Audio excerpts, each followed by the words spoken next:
En marzo volvieron los gitanos. Esta vez llevaban un catalejo y una lupa del tamaño de un tambor que exhibieron como el último descubrimiento de los judíos de Ámsterdam. Sentaron a una gitana en un extremo de la aldea e instalaron el catalejo a la entrada de la carpa. Mediante el pago de 5 reales, la gente se asomaba al catalejo y veía a la gitana al alcance de su mano. «La ciencia ha eliminado las distancias», pregonaba Melquíades.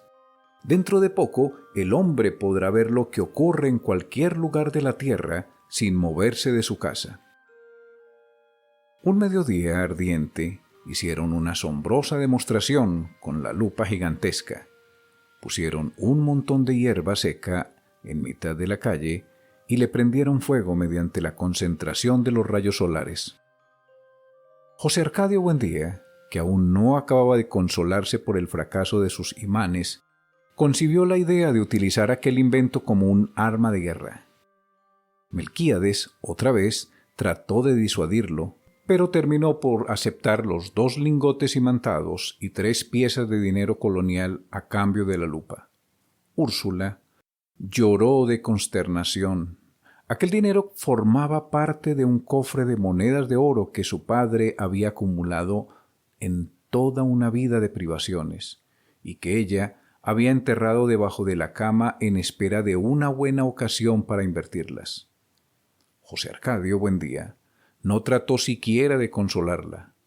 Entregado por entero a sus experimentos tácticos con la abnegación de un científico y aún a riesgo de su propia vida, tratando de demostrar los efectos de la lupa en la tropa enemiga, se expuso él mismo a la concentración de rayos solares y sufrió quemaduras que se convirtieron en úlceras y tardaron mucho tiempo en sanar. Ante las protestas de su mujer, alarmada por tan peligrosa inventiva, estuvo a punto de incendiar la casa.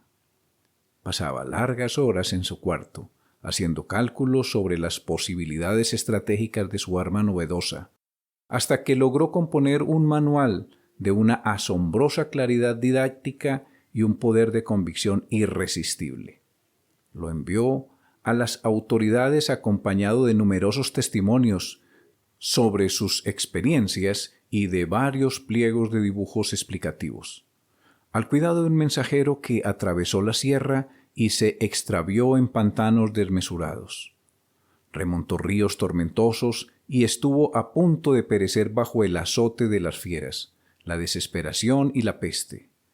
Antes de conseguir una ruta de enlace con las mulas del correo, a pesar de que el viaje a la capital era en aquel tiempo poco menos que imposible, José Arcadio Buendía prometía intentarlo tan pronto como se lo ordenara el gobierno, con el fin de hacer demostraciones prácticas de su invento ante los poderes militares y adiestrarlos personalmente en las complicadas artes de la guerra solar.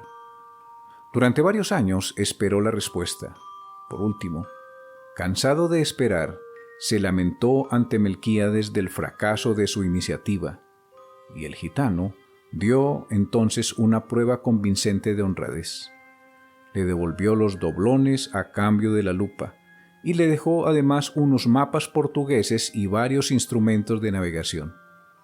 De su puño y letra escribió una apretada síntesis de los estudios del monje Germán, que dejó a su disposición para que pudiera servirse del astrolabio, la brújula y el sextante.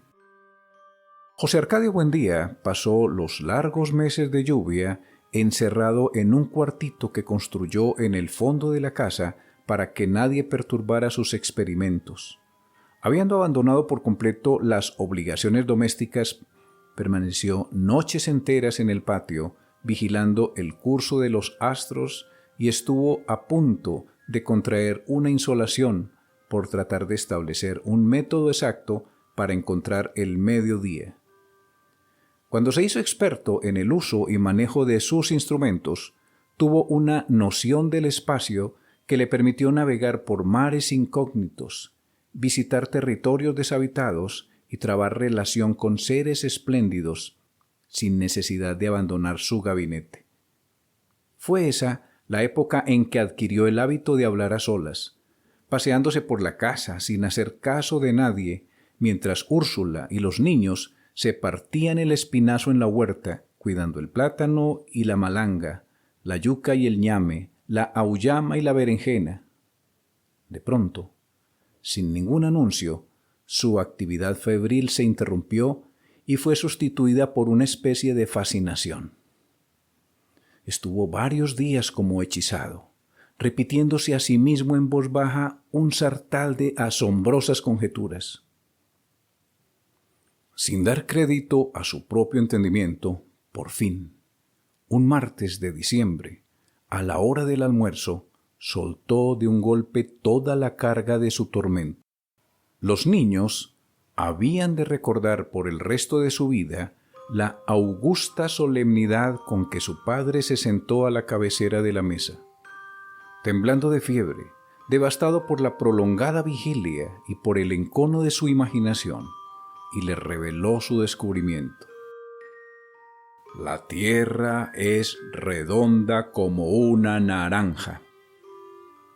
Úrsula perdió la paciencia. «Si has de volverte loco, vuélvete tú solo», gritó, «pero no trates de inculcar a los niños tus ideas de gitano». José Arcadio Buendía, impasible, no se dejó amedrentar por la desesperación de su mujer, que en un rapto de cólera le destrozó el astrolabio contra el suelo. Construyó otro. Reunió en el cuartito a los hombres del pueblo y les demostró con teorías que para todos resultaban incomprensibles la posibilidad de regresar al punto de partida navegando siempre hacia el oriente. Toda la aldea estaba convencida de que José Arcadio Buendía había perdido el juicio. Cuando llegó Melquíades a poner las cosas en su punto, exaltó en público la inteligencia de aquel hombre que por pura especulación astronómica había construido una teoría ya comprobada en la práctica, aunque desconocida hasta entonces en Macondo.